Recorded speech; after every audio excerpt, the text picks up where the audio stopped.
Robin Singh ji. Radhe Radhe महाराज जी। महाराज जी, भक्ति में अहंकार आने लगे तो उसे कैसे बचे महाराज जी? भक्ति का अहंकार क्या होता है, हमें बताइए आप कि हमें ये अहंकार होता है। हमें तो लगता है भक्ति में ये अहंकार बढ़ना चाहिए।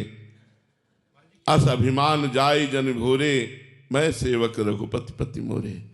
मेरे प्रिया प्रीतम, मैं उनका दास। इस ठसक में भर जाना चाहिए, इस अहम में, इस गर्व में भर जाना चाहिए। गोस्वामी तुलसीदास जी कहते हैं, सियाराम मेरे स्वामी, मैं उनका दास। ऐसा अभिमान भूल करके भी ना जाए। तो अगर ये अभिमान आता है कि लोग दूसरे नीच हैं तो गलत है, क्योंकि भक्ति दूसरे में भगवान को देखती है और अपने को सबसे नीचा। तृणादपि सुनीचेन तरोरु सहिष्णुना अमानिना मान देन कीर्तनिया सदा हरि।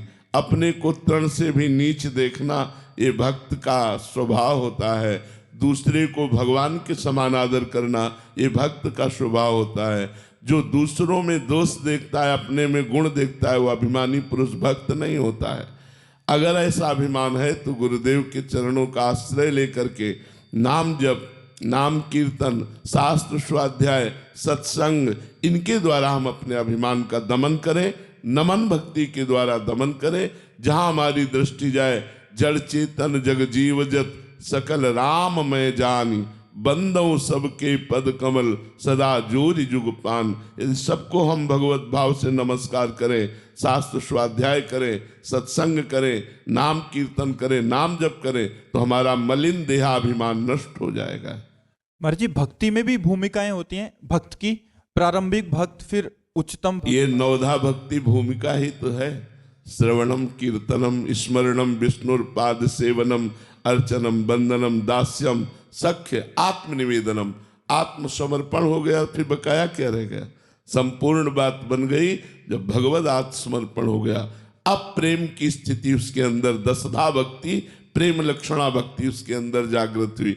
अब उस प्रेम की दशा के भाव है शांत भाव, दास्य भाव, सख्य भाव, वात्सल्य भाव, गोपी भाव, सहचरी भाव। अब वो किन आचार्यों के द्वारा किन भावों का पोषण करते हुए आगे बढ़ता है, वो अलग बात है। हेरम जी। राधे राधे महाराज जी। महाराज जी, ईश्वर तो सब जानते हैं, क्या वो हमारे उन आंतरिक प्रयासों को भी देखते हैं जो कर्म रूप से तो परिणित नहीं होते परंतु हमारे भाव रूप में आते हैं महाराज जी? उनका कलयुग का एक प्रभाव है, प्रताप है, कि अगर मानसिक हमारे द्वारा गलत भाव हो रहे हैं तो उनका दंड नहीं मिलेगा, लेकिन मानसिक अच्छे भाव हो रहे हैं तो उसका आपको पुरस्कार मिलेगा। कलि कर एक पुनीत प्रतापा, मानस पुण्य होई नहीं पापा।